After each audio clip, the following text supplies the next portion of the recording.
Pagi hari ini mari kita merenungkan firman Tuhan dengan singkat dari Kisah Para Rasul pasal 5. Kita membaca ayat 29 sampai 33 lah. Kalau sudah dapat kita baca bersama-sama. Rasul-rasul di hadapan Mahkamah Agama, nasihat Gamaliel. Mulai 29 sampai 23. 1, 2, 3. Tetapi Petrus dan rasul-rasul itu menjawab katanya, kita harus lebih taat kepada Allah daripada kepada manusia. Allah nenek moyang kita telah membangkitkan Yesus yang kamu gantungkan pada kayu salib dan kamu bunuh. Dialah yang telah ditinggikan oleh Allah sendiri dengan tangan kanannya, menjadi pemimpin dan juru selamat, supaya Israel dapat bertobat dan menerima pengampunan dosa. Dan kami adalah saksi dari segala sesuatu itu, kami dan Roh Kudus, yang dikaruniakan Allah kepada semua orang yang mentaati Dia. Mendengar perkataan itu, sangatlah tertusuk hati mereka, dan mereka bermaksud membunuh rasul-rasul itu. Demikian jauh pembacaan firman Tuhan. Saya sebutkan Yesus hidup. Bapak Ibu balas dengan haleluya. Haleluya. Yesus hidup. Tepuk tangan dulu, Tuhan Yesus. Baik, kita belajar satu tema, yaitu kebangkitan Yesus harus diberitakan. Kebangkitan Yesus harus diberitakan. Kisah Rasul pasal 5, konteksnya adalah para murid diperhadapkan kepada Mahkamah Agama untuk mempertanggungjawabkan pengajaran mereka bahwa Yesus adalah Mesias, telah bangkit dari kematian. Sejak hari pencurahan Pentakosta itu, para murid dipenuhi Roh Kudus. Petrus dengan berani, dengan lantang memberitakan bahwa Yesus adalah Mesias yang telah dibunuh tetapi dibangkitkan, yang adalah Tuhan dan adalah Juru Selamat. Dan oleh Mahkamah Agama, para rasul ini ditangkap dan mereka minta pertanggungjawaban karena pengajaran mereka bahwa Yesus yang adalah Mesias telah bangkit dari kematian membuat semakin banyak orang menjadi percaya kepada pemberitaan para rasul, percaya kepada Yesus yang sudah disalibkan tetapi kemudian dibangkitkan. Bapak Ibu Saudara yang Tuhan Yesus kasih, ayat 26 sampai kepada ayat 33, bagian firman Tuhan ini kita lihat bagaimana kebangkitan Kristus itu harus diberitakan. Yesus yang bangkit, kebangkitan Yesus membuktikan bahwa Dia adalah Tuhan yang berkuasa atas maut. Amin. Kebangkitan Yesus membuktikan bahwa Dia adalah Tuhan yang berkuasa atas maut, bahwa kematian tidak dapat menguasainya karena Dia adalah Allah yang berkuasa. Maut, kematian tidak bisa menguasainya karena Dia adalah Allah yang berkuasa. Kebangkitan Yesus Kristus adalah berita kemenangan bagi kita yang percaya kepadanya. Puji Tuhan, berita kemenangan. Waktu Yesus dibunuh, kita lihat bahwa ada duka yang luar biasa. Tetapi kebangkitan Yesus adalah berita, kabar, kemenangan bagi semua orang yang percaya kepada Yesus. Tadi pagi kita jalan pawai obor. Di Blakos itu ada orang yang berseru-seru bahwa Yesus hidup. Berita kemenangan itu harus diberitakan. Dan para murid, mereka memberitakan Yesus yang sudah bangkit itu. Oleh kebangkitan Yesus, maka kita juga beroleh pengharapan bahwa setelah kita mati, kita pun akan dibangkitkan. Amin. Kalau Kalau Yesus sudah mati, tetapi kemudian dia dibangkitkan, dia hidup, memberikan satu pengharapan bahwa kita semua yang percaya kepada Yesus, kelak ada kebangkitan setelah kita mati. Bapak Ibu Saudara yang Tuhan Yesus kasihi, berita tentang kebangkitan Tuhan Yesus ini selalu ada tantangan. Nah, tetapi para murid, mereka tidak takut dengan semua tantangan, semua ancaman ketika mereka memberitakan bahwa Yesus adalah Tuhan yang telah bangkit. Mengapa? Karena memang mereka berkomitmen untuk terus memberitakan Yesus yang sudah bangkit itu. Mengapa Bapak Ibu Saudara? Para murid, mereka dipanggil, mereka diminta pertanggungjawaban, mereka diadili tentang pengajaran mereka. Suatu ancaman, bisa saja mereka ditangkap, dipenjarakan, bahkan mungkin akan dibunuh. Tetapi semua itu tidak menggentarkan mereka. Mengapa? Karena memang mereka berkomitmen untuk memberitakannya. Dan pemberitaan mereka bukan tanpa alasan. Karena memang Yesus itu adalah Allah. Membuat mereka tidak gentar, membuat mereka tidak takut, membuat mereka tidak ragu sedikit pun tentang Yesus yang bangkit itu. Dia bukan hanya manusia biasa, tetapi dia adalah Tuhan, dia adalah Allah yang sudah bangkit dan menang.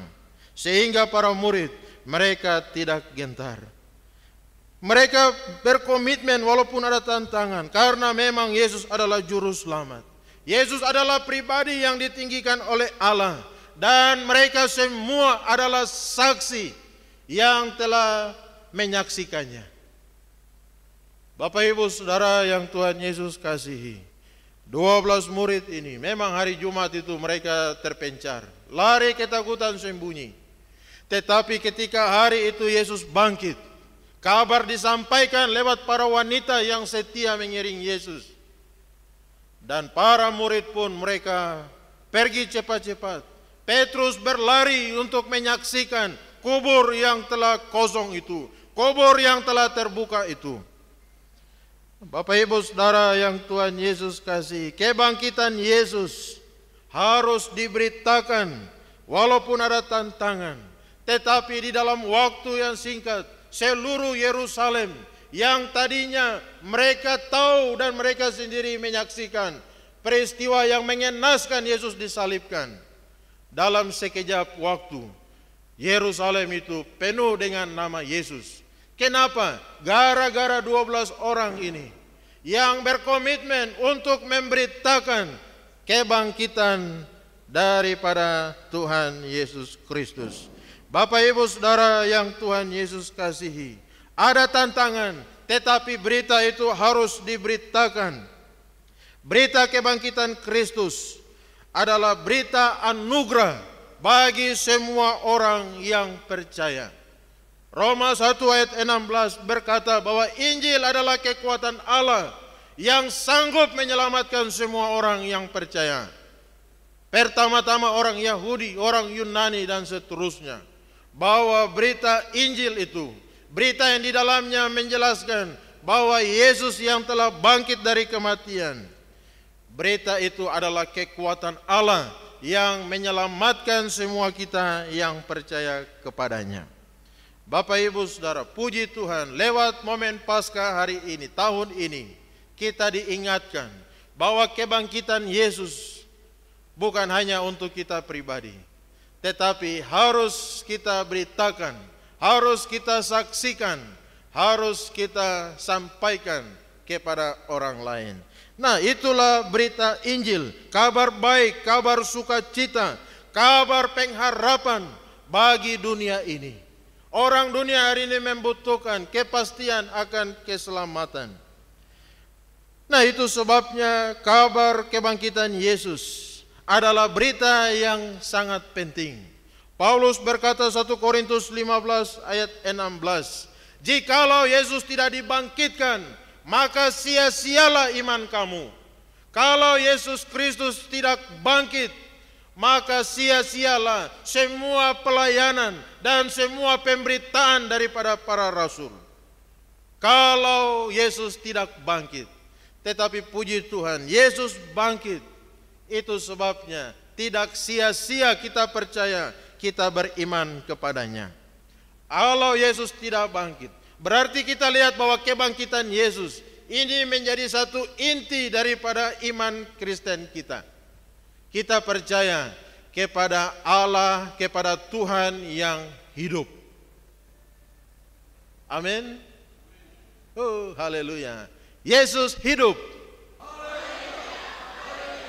1 Korintus 9 ayat 16. Paulus berkata bahwa celakalah aku jikalau aku tidak memberitakan Injil. Celakalah aku, terkutuklah aku, binasalah aku kalau aku tidak memberitakannya. Kabar sukacita itu, kabar baik itu, kalau tidak disampaikan kepada orang lain. Berarti kita belajar satu hal lewat Paskah 2025 ini, bahwa kebangkitan Kristus itu memang harus diberitakan, harus dikabarkan. Dan para murid berkata, kami adalah saksinya. Kita semua yang sudah percaya, kita semua yang sudah mengalami kasih Kristus, keselamatan di dalam Kristus, kita harus memberitakannya. Nah, kemudian di dalam ayat 34 sampai 39 pasal 5 ini, di sana lihat bahwa berita kebangkitan Yesus itu tidak dapat dilenyapkan oleh apapun dan oleh siapapun.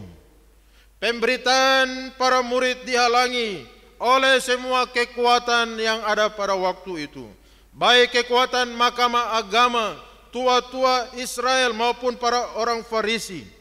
Tetapi Tuhan selalu punya cara untuk memberikan pertolongan. Semakin dihadang, semakin dihalang, tetapi selalu ada jalan keluar. Di dalam ayatnya yang ke-34, di sana dikatakan bahwa ada seorang Farisi, anggota mahkamah agama yang bernama Gamaliel. Tuhan pakai dia sehingga dia memberikan suatu pembelaan. Gamaliel ini orang yang paling dihormati oleh semua orang Yahudi. Waktu Petrus dan teman-teman para rasul diminta pertanggungjawaban, Gamaliel Tuhan pakai untuk memberikan suatu pembelaan. Puji Tuhan, Bapak Ibu Saudara, Gamaliel mengatakan bahwa pengajaran yang disampaikan oleh para rasul itu bukan berasal dari manusia, tetapi berasal daripada Tuhan Allah. Kalau berasal daripada manusia, nanti akan hilang sendiri, nanti akan berhenti sendiri. Tetapi kalau berita kabar itu berasal dari Allah, maka berita itu tidak dapat dihalangi oleh siapapun dan oleh apapun. Pemberitaan para murid tidak dapat dibendung, tidak dapat dilenyapkan walaupun ada usaha untuk menghambatnya. Bapak Ibu Saudara, berita kebangkitan Yesus itu tidak bisa dihambat oleh apapun dan oleh siapapun. Semakin orang berusaha menghambat, tetapi justru semakin merambat. Karena Allah sendiri yang menyertai pelayanan pemberitaan kabar baik itu. Lalu yang ketiga ayat 40 sampai dengan ayat 42. Berita kebangkitan Yesus adalah berita sukacita. Para rasul dikatakan di sana ayat 41. Rasul-rasul itu meninggalkan sidang mahkamah agama dengan gembira, karena mereka dianggap layak menderita penghinaan oleh karena nama Yesus. Dan setiap hari mereka melanjutkan pengajaran mereka di bait Allah dan di rumah-rumah orang, dan memberitakan Injil tentang Yesus yang adalah Mesias. Bapak Ibu Saudara, para rasul mereka dipanggil oleh mahkamah agama itu. Mereka disesah, dilarang mengajar dalam nama Yesus. Tetapi di dalam ayat 41, mereka tinggalkan sidang itu dengan gembira. Tinggalkan sidang itu dengan sukacita. bukan dengan sedih, dengan berat hati, dengan kecewa, tidak Bapak Ibu Saudara, tetapi dengan sukacita. Berarti kita lihat bahwa berita kebangkitan Yesus ini adalah berita sukacita. Membuat para murid bergembira, bersukacita. Mereka ada satu kebahagiaan waktu mereka ada di dalam persekutuan dengan berita Injil. Ayat 42, setiap hari mereka mengajar di bait Allah, di rumah-rumah, dan Tuhan bekerja berkarya dengan ajaib. Karena memang berita kebangkitan Yesus harus disampaikan. Mengapa? Karena berita itu bukan dari manusia, tetapi dari Allah. Karena berita itu adalah berita sukacita, kabar yang baik tentang pengampunan dosa, tentang pertobatan dan pengharapan pada hidup setelah kematian bagi setiap orang yang percaya. Puji Tuhan Bapak Ibu Saudara, kabar kebangkitan Yesus adalah berita sukacita. Puji Tuhan, kita semua yang sudah percaya dan terima Yesus sebagai Tuhan dan Juru Selamat pribadi kita. Tetapi bagi kita yang belum percaya dan terima Yesus, lewat kebangkitan Yesus Paskah ini, bahwa hanya lewat Yesus Kristus itulah ada pengharapan hidup yang kekal. Yohanes 14 ayat 1 dan 2, Yesus bilang bahwa saya naik ke sorga, sediakan tempat, saya akan kembali bawa kamu semua untuk masuk ke dalam tempat itu, masuk ke dalam kerajaan sorga. Bahwa memang hanya di dalam Yesus sajalah ada kepastian akan keselamatan. Walaupun ada tantangan, para murid orang percaya tetap memberitakan kebenaran firman Tuhan. Karena memang dalam Yohanes 10 ayat 28, Tuhan Yesus berkata, dan aku memberikan hidup yang kekal kepada mereka, dan mereka pasti tidak akan binasa. Keselamatan yang Yesus berikan itu tidak dapat diganggu gugat. Tidak ada yang dapat merebut jaminan keselamatan di dalam Kristus Yesus. Dan puji Tuhan, kebangkitan Yesus adalah bukti kemenangan bahwa Yesus menang atas maut, memberi kita pengharapan akan hidup yang kekal. Dan puji Tuhan, di dalam momen yang penting ini, Allah mau melibatkan kita semua. Tuhan mau melibatkan kita, ambil bagian, terlibat untuk menjadi alat memberitakan kabar sukacita itu, kabar bahagia itu. Maukah kita menyerahkan diri kita untuk menjadi alat memberitakan kabar sukacita itu kepada siapa saja, kepada semua orang yang ada di sekitar kita, bahwa hanya Yesus satu-satunya jalan, kebenaran, dan hidup.